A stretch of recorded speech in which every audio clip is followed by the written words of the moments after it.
Okay, this is not to scare some of you, but just to open you up to some realities that most of you don't know that you're dealing with. You know, some of us think that sometimes uh, that it is actually when you go to the village and practice rituals that what was done in your father's compound will catch you. There's this thing in Igbo land where if you're coming from a family that was into idolatry, right, they pick each person in that generation to be a priest. So they'll say, okay, is your turn, and they say, okay, it's your turn, and woe betide you if you're not in Christ, because they will come for you.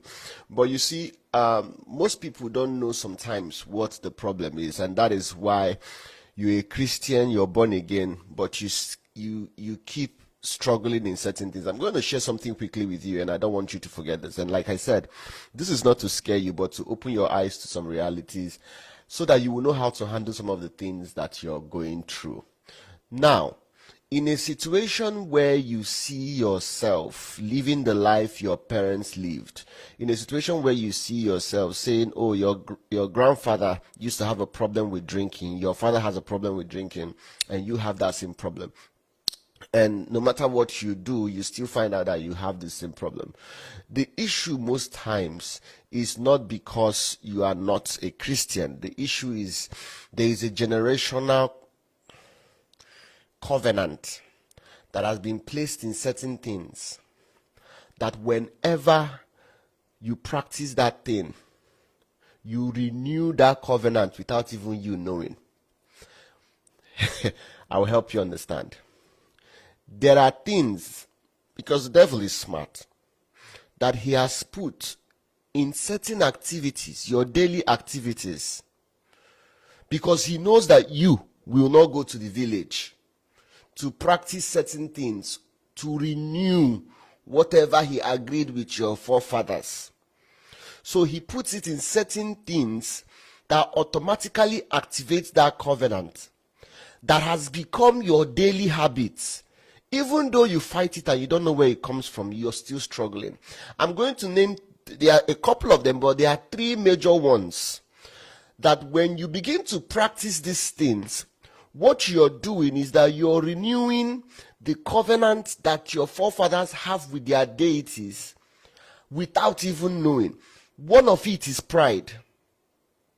Now, if you have pride, sometimes for some reason you're just proud for nothing. Even in cases where you know people will help you, there is this pride that comes from it. And you look back and you find out that your father used to have it, and it has destroyed your father, it has killed your father. Your grandfather, you say that is how we are in our family. No, there is something that you're renewing that you don't know. Number two is drunkenness. In that drunkenness, you also see drugs, anything that you do to elevate yourself, because there's a reason why alcohol is called spirit. There's a reason why when you take drugs, it takes you out of the dimension of what you know to be reality into another realm.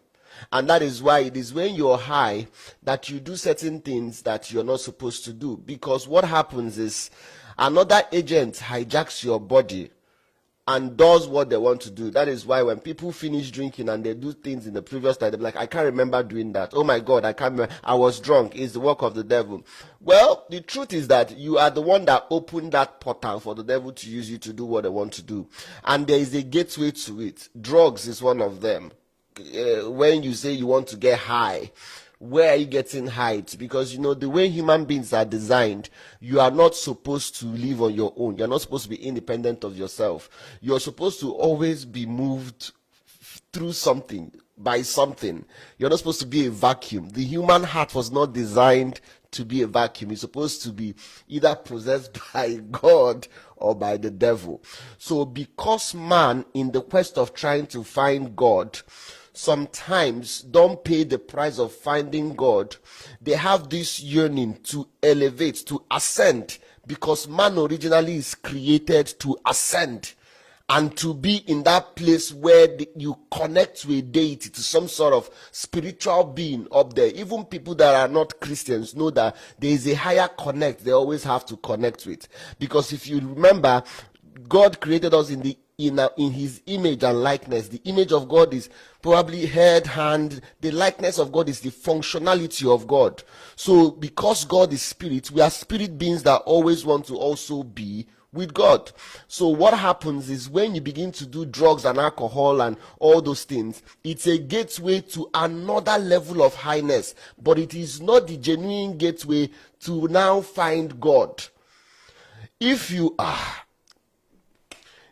worshiping God, that is another gateway to find God.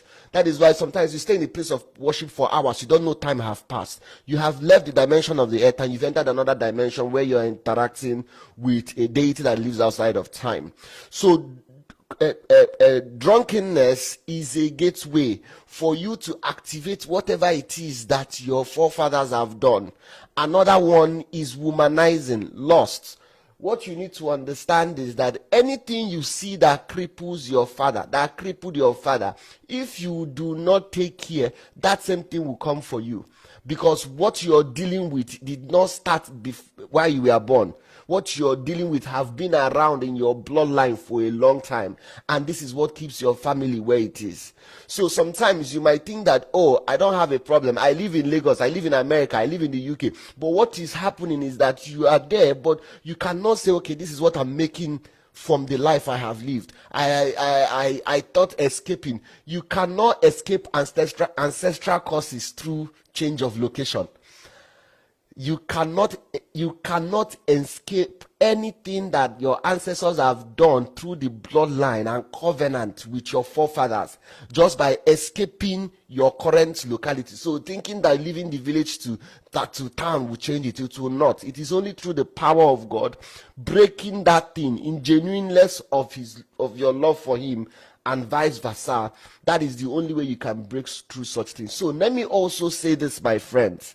Whenever you are going through certain things, look back. There is something you're activating without you knowing, and you're servicing the altar that is speaking in your